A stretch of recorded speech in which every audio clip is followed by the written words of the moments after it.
Hello everyone, welcome to my channel. Last video में हमने discuss किया कि what are the types of plastic, जहाँ पे हमने डिस्कस किया कि थर्मोप्लास्टिक और थर्मोसेटिंग जो है हमारे पास दो टाइप के प्लास्टिक हैं। तो ये एक बहुत इंपॉर्टेंट क्वेश्चन है जो कि आपसे पूछा जाता है in the exam, what is the difference between thermoplastic and thermosetting.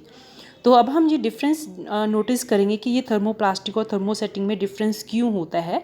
So this is very very important question and hand जो है आपके एग्जाम में बहुत बार पूछे जा सकता है। It can be asked in the form of MCQ also, right. So let us differentiate between the thermoplastic and thermosetting. सबसे पहली जो प्रॉपर्टी है थर्मोप्लास्टिक की कि वो सॉफ्टन ऑन हीटिंग, जब भी हम उसको गर्म करते हैं तो वो जो है सॉफ्ट हो जाता है। जबकि थर्मोसेट है जो एक बार सेट हो गया वो वैसे ही रहेगा, वो कभी भी सॉफ्ट नहीं होएगा हीट होने पे। हो सकता है बर्न हो जाए but it will not soften on heating. Thermosetting कभी भी सॉफ्टन नहीं होगा जबकि थर्मोप्लास्टिक जो है सॉफ्टन हो जाएगा।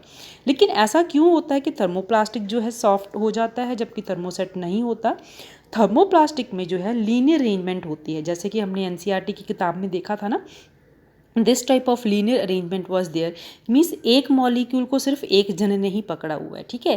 जैसे आप और आपका से फ्रेंड खड़े हैं, आपके फ्रेंड के साथ उसका एक और फ्रेंड खड़ा है, मीन्स सबका जो हाथ है जो है एक और दूसरे इंसान ने पकड़ा हुआ है। मीन्स यहाँ पे एक इंसान को दो जन जो है पकड़ रहे हैं। सपोजली ये आप हो, ये आपका एक दूसरा फ्रेंड है, एक और आपका फ्रेंड है। So you are holded by two persons, ठीक है। तो इसलिए जो है जो थर्मोप्लास्टिक होती है उसमें जो है लीनियर अरेंजमेंट होती है।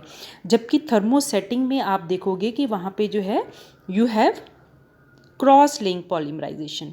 इस तरीके की पॉलीमराइजेशन आपको मिलेगी। You can see here now, yes, here also.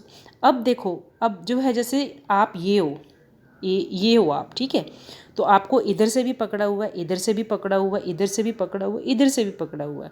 तो ये छुड़ाना आसान है, या अगर ये वाले पैटर्न में छुड़ाना जो है आसान है? डेफिनेटली इस पैटर्न में, लीनियर पैटर्न में जो है बॉन्ड जो है उसको तोड़ना आसान है, इसलिए वो जल्दी ही जो है सॉफ्ट हो जाता है।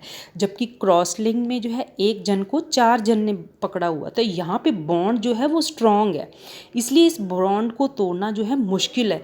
इसीलिए जो कभी भी सॉफ्टन नहीं होता हीट होने के बाद, राइट। क्योंकि ये सॉफ्ट हो जाता है थर्मोप्लास्टिक, इसीलिए can be reshaped and reused. जो थर्मोप्लास्टिक है हम उनको रीशेप कर सकते हैं और रीयूज़ कर सकते हैं, जबकि थर्मोसेटिंग में हम उसको रीशेप नहीं कर सकते हैं। थर्मोप्लास्टिक जो होते हैं वो सॉफ्ट होते हैं, वीक होते हैं और लेस ब्रिटल होते हैं, जबकि थर्मोसेटिंग होते हैं वो हार्ड एंड स्ट्रॉन्ग होते हैं। क्योंकि इसमें जो लीनियर अरेंजमेंट होती है, इसमें वीक बॉन्ड होते हैं, तो ये जो सॉल्युबल होते हैं in organic solvent, right. So ये ऑर्गेनिक सॉल्वेंट क्या होते हैं, this you will come to know in the higher classes. लेकिन जो थर्मोसेटिंग होते हैं वो इनसॉल्युबल होते हैं ऑर्गेनिक सॉल्वेंट में, मतलब ये डिज़ोल्व नहीं होते हैं, ना ही जो है सॉफ्टन होते हैं ऑन हीटिंग। ये थे कुछ डिफरेंस जो कि that was the between thermoplastic and thermosetting.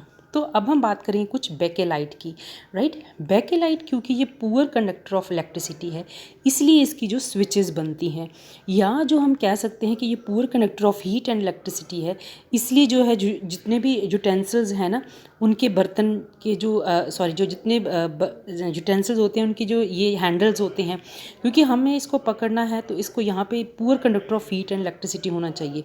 So here we can use bakelite also in the जो इलेक्ट्रिक स्विचेस हैं। और मैंने आपको बताया था जो मेलामाइन है, मेलामाइन हम कहाँ पे यूज़ करते हैं, जो है हाई टेम्परेचर पे जो यूटेंसिल्स जो हम रखते हैं, जैसे कि माइक्रोवेव वाले यूटेंसिल्स, या जो होते हैं फायर ब्रिगेड जो है उनकी ड्रेसेस के ऊपर मेलामाइन की कोटिंग की जाती है, राइट। तो वैसे भी अगर हम बात करें, अगर थर्मोप्लास्टिक की जो है अगर हम उसका हैंडल बनाने की कोशिश करेंगे वो हीट हो जाएगा, हीट होने पे सॉफ्टन हो जाएगा, so it will not be ideal for making the handle. तो इस तरीके के क्वेश्चन जो हैं it can be asked from the thermoplastic and thermosetting plastics, right. So I hope ये आपको क्लियर हो गया होगा कि what is difference between thermoplastic and thermosetting. अगर आपको नहीं भी क्लियर हुआ तो आप मुझे कमेंट सेक्शन में मैंशन कर सकते हो। Thank you so much for watching.